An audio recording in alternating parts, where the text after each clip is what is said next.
MMA Oddsbreaker. I'm Frank Trigg, of course. My longtime friend, Yves Edwards. I'm going to today. He's fighting November 27th, UFC Fight Night, Austin, Texas. But he's fighting a guy with a funny last name, Akbar Ariola. Is that right? Ariola, yeah.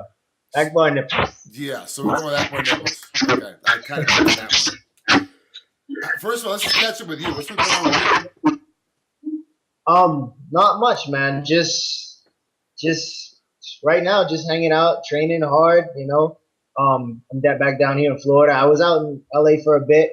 Got to do a little bit of work. My roommate from college, he's a stunt man, and he put Tyron and I in a movie with him that he was working on. He's coordinating, so we're going to be in that Straight Outta Compton. Hold on, your roommates with Lynn Oding? Lynn Oding, yeah. We were roommates in college. I was actually trying to get on Straight Outta Compton as a stunt guy, and he didn't. I wasn't enough. Yeah. That sounds like Lynn and well, not really Lynn, but I guess F. Gary Gray. I met him a few times on set, and he was really into making it 80s and 90s, making it 90s and making it as if everything was being filmed in that time frame. And yeah, I could see that, because remember back then there was this whole thing about black skin, light skin. I mean, dark skin and light skin people. It was like a big thing, and only the light skinned girls were getting any love. Yeah, oh yeah, that was the game back then. I thought for sure at least I'd get a light skinned brother or something. He's like, nah, man, you're too light. Like, I go tan. I'll put some fake and bacon on it. Nope. That's funny. I didn't realize that you guys were roommates. I met him a couple months ago. He's doing a lot in the stunt community. Yeah, he's been doing it for a long time, and he's made a name for himself, man. He works hard. There's a ton of fighters that are still fighting, like you and Tyron, and ex-fighters like Jay Herman and myself that moved into the stunt world.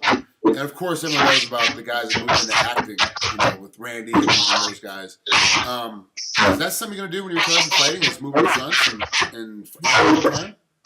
It is a lot of fun, and with having a good friend that's I guess pretty well established in the industry, it's definitely something I won't put aside. It's something I'm keen to do. It's a lot of fun to do. Of course, the money's really good. It's good pay, So it's something I'm really interested in. But I'm also going to have a lot to do with fighting when I'm done actively competing, So it's one of those things where it could possibly become my primary income when this is over. But at the same time, I've always said, man, this is a journey, and the next step of this journey is into my old age, and I'm always going to be involved with fighting. You know what I mean? There's so much downtime in between jobs. Yeah. Sometimes I go, 2-3 months without even getting a day's worth of work, and then all of a sudden you get like a month, and you're stuck every day for a month on the job. It gives you a lot of time, to get back. I'm back at the gym now every day. I'm back at the gym every single day doing either grappling or lifting or hitting mitts or doing something. And then my second workout is I'm doing yoga or Pilates or something to try to heal my body. But there's so much time in between that actually when I go and do stunts and I jump through a window or I get thrown out a flight of stairs, I'm like, oh, this is kind of easy. Like I've been hitting mitts for 6 weeks. I've been half sparring for 3 weeks. I'm kind of okay. It's not as bad. You can definitely run a great school and then still be doing stunts and acting as your primary income, but it's really your side job because it's not your everyday job.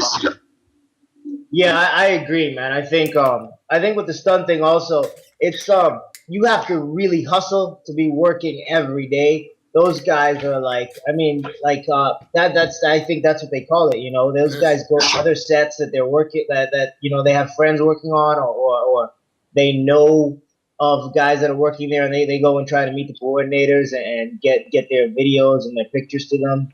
And it's a lot of hustle going on too. But so and then as far as the guys that do all the gymnastics, like a guy like me, I think I'm a little bit limited in just, I can take falls, I can do fight scenes, I can do some gymnastics, but then you get these guys these amazing guys that can do like 820s or whatever. I don't even know what you call it. You know, and those guys train that on. And a lot of those guys are young too. I don't know if at 38 years old I'm gonna go teach myself how to do like a double flip to falling onto my face. You know what I mean? But those guys do that, and those guys work a lot too. I got lucky with Jeff Petty and he basically sat me down after the first day of getting thrown out of the stairs and saying, look, because I'm like, what should I do? What should I go learn? What should I go learn? What do you like to do? Well, I like to shoot, so I go shoot. I like the box. I like to kickbox, so I go do kickboxing, Muay Thai, and kickboxing. He goes, you're going to be a guy that'll come up to fight. Every time there's a fight, he don't want you to come up to fight. Every time there's some kind of weird crash, they're going to call you to go through something, go around something. He goes, that's your expertise. He goes, learn how to get hit by a car, learn how to drive a car to stunts. He goes, and that's just what you get called for. He goes, you're never going to be that Taekwondo guy. Arnold Chun, that's what he used to do, and now he's moved on into something else. All that high-flying stuff, that's what we do. We're not going to learn it at 38, 42. So don't even bother. You know, do what you like. Like, what do you like to do? And that's what you become. You like to ride motorcycles? Learn how to ride motorcycles. Be a stunt guy that rides motorcycles. Yeah, exactly. You know, I'm looking forward to, you know, taking some falls, doing some fight scenes. You know, maybe get. I would love to do some of the driving courses that they have for stunt drivers because, you know, that's driving. Lynn showed me just a little bit of the things that they do and how they make these 180 turns and whatnot. And I'm like, that's a lot of fun. It's some of the basics. He showed me some of the basics, and it's pretty easy. And I mean, you take a course, it's going to be fun, and it's just like nobody gets to drive a car that way. You know what I mean? So it's going to be a lot of fun going forward. You know, it is a lot of fun, and I'm actually doing a lot of stunt driving lately. That's been my thing. But real simple 90-degree slides, you know, coming around a corner, nothing crazy, no jumps, like nothing. Those guys are super skilled, way above my pay grade. Yeah. You know, I see guys that you know, like Bobby Orr and these guys that have all these special stunts. Jim Wilkie's the guy I go with. And Wilkie's, he's an old guy. You're like, yeah, whatever. You know, like, yeah, I can do this, old man. He gets in there, and it's incredible what he makes the car do. It's like it's a part of him. He makes the car slide around, and barely enough to get your car through. He's drifting around the corner inside the car. Like, doesn't touch a cone. What the hell? It makes no sense. Yeah. It's crazy. Yeah. It's a skill, man. It's amazing to watch some of those guys do those things, especially when there are no cameras rolling and you see these guys pull these things off. Like, they do it all the time. You know, it's not only when the camera's on and they've done it 7 times and they made a bunch of mistakes. No, it's usually like they do like 4 or 5 different takes, and it's not that they did it wrong. It's like, oh, the lighting's not right, or this guy in the background wasn't doing the right thing. He just looked like he was standing there watching rather than being afraid that the car's coming. You know, things like that. And these guys do it over and over again, man. It's amazing. And it's funny too, because sometimes those drivers will go, you know, I think we need 3 more takes. I think we need 4 more takes because they're having so much fun. We just want to keep doing it. Yeah. It's some work, man. It's awesome. Well, enough about stunts and acting, which obviously both of us are moving into here. He'll be jumping our ranks here pretty quick when he retired from fighting, which is a couple years away, 5 years away. You know, I don't know. It could be November 23rd of 2014. It could be November 23rd of 2018. I'm not going to worry about that right now. You know, the next fight is the most important one, and that dictates a lot of things that's going to happen in the future. But I just feel like right now I just need to get back to what matters, and what matters is, you know, the next night in the cage. Is it tough now, especially being such a long veteran in the sport, to making that night the important part of it, like getting through the training, getting through the eating, getting through the diet, and going, okay, it's all about Saturday night? You know, it's I don't think it's tough to do it, but I think over the past couple of years, I think I might have got distracted, lost my focus, been doing things wrong. You know what I mean? I really think that's a big part of it for me. Basically disrespecting the game, disrespecting the sport. And I realize I can't do that. There's going to come a point when this has to end, regardless of what I want or whatever. I mean, physically, this is going to have to end at some point.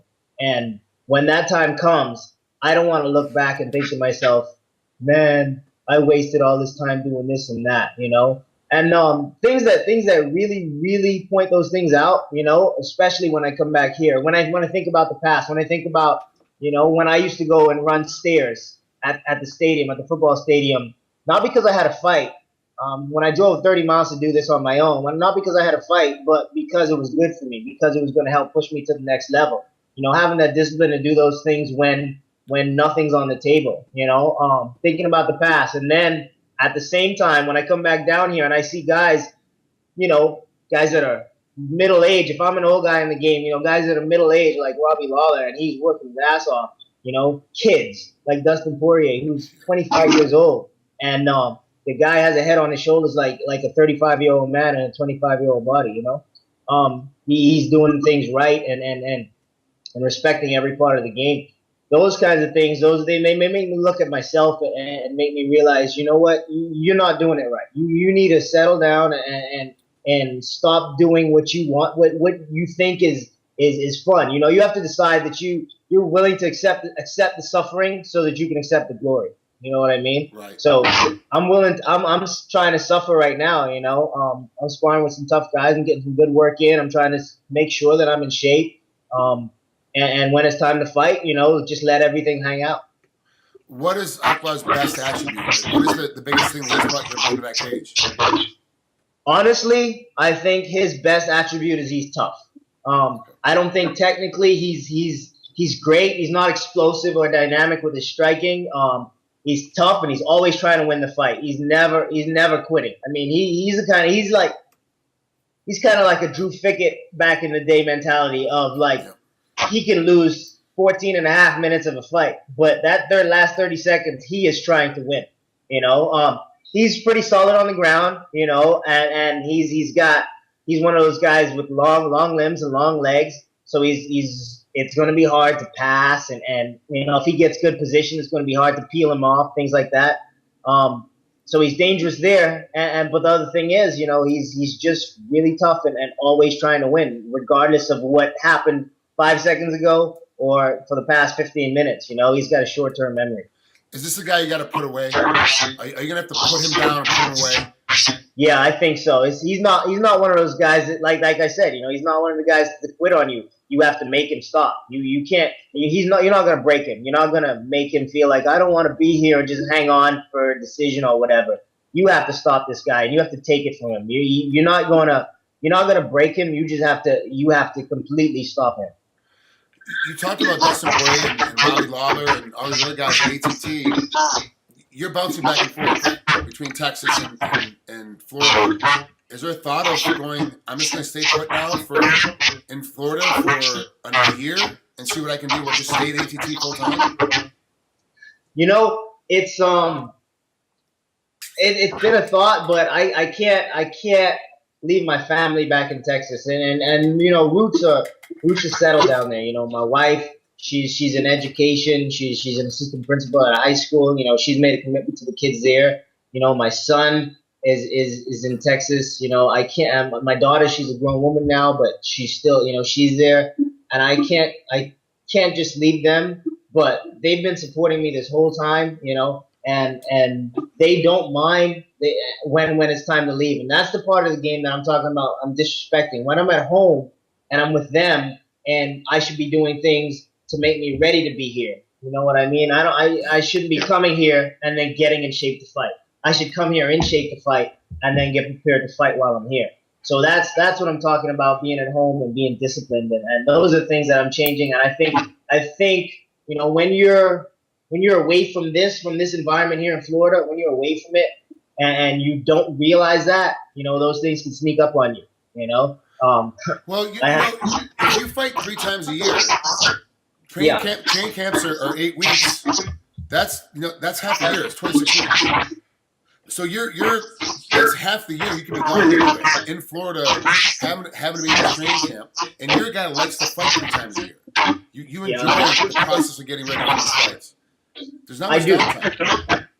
There's not much downtime, but you know, when you're here, when you live here, and it's easy to go to the gym and be motivated when you have a room full of guys. You have Gleason Tebow, Dustin Poirier, Robbie Lawler, Montgomery, you got Will Brooks, you got all these guys in the gym every single day. It's easy to be motivated to go in there because you know it's going to be a challenge every day. You can always get a challenge. You don't have to look very far. When you're in Texas and the only guys that are going to be a challenge, it's kind of an overwhelming challenge when you have Tim Kennedy. That's really the only guy for me to train with in Austin. But he's a 185 pounder, top 10 guy who's really good, and he's big and strong. There's very limited success that I'm going to have when everything's even and that guy is bigger and stronger, and he's working really, really hard. There's very few guys there my size. Andrew Craig has moved there, and yeah, he's not a Tim Kennedy level guy yet, but he is a 185 pounder, and he's a legit guy. So I'm still working with those guys while I'm there. But it's all the other things that I think I was missing, the cardio aspects, the strength, and of course technique is always fun. So I think with the new, or not new, but the new way I'm looking at being disciplined, it's easier to be there and then get back here and still be, not be very far, if I'm far at all, behind the game. Has Yves ever ready to fight the upper rail coming out and do some fight night actually in Austin, Texas on the 22nd?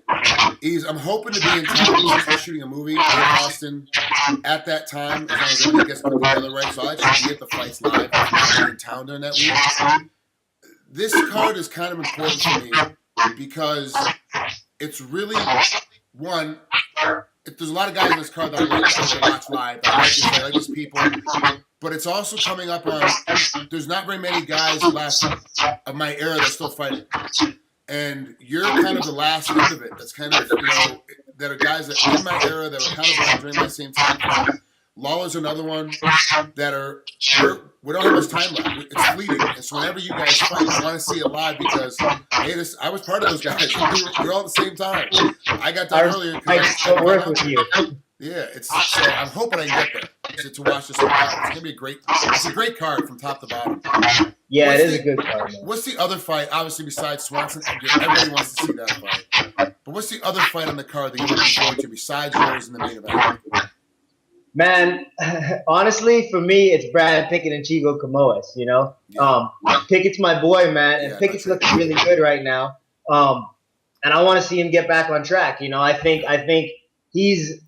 I think he's ready to do that too. He's taking this thing seriously. He's in the gym. He just got back from England. He's in the gym working hard, looking really good at it. And I think he's gonna put on a show, man. I'm glad that I'm fighting before him because I'm gonna get to sit back and relax and just watch my boy smash. Right. All right, Yves, thanks for coming on here and spent way over time with it. I appreciate it. It's always great to talk to you. Do me a favor and punch Dustin in the head about 3 times for me today. That sounds like fun, man. We're about to get some sparring in, so I'm definitely going to be looking for that. Because that guy kicked me in the leg the other day. I think my leg's broken. Oh, great. Jeez, I wish I could be there for those sparring sessions. That's got to be amazing to watch you two go at it. Man, it's different, man. It's like, I talked to him, and he's 25 years old. When you're talking to him, it's like you're talking to a man. And then when you're sparring with him, you're not sparring a kid either, So it's one of those things. He leaves me I'm at his place and he leaves me at home sometimes. So I've been like sneaking little things into his food, trying to slow him down. So it's going to be good. Perfect. Old school thought process. All right, Yves, we'll talk to you soon, but hopefully we'll see you down in Austin. Take it easy, Frank. It's good to talk to you, man.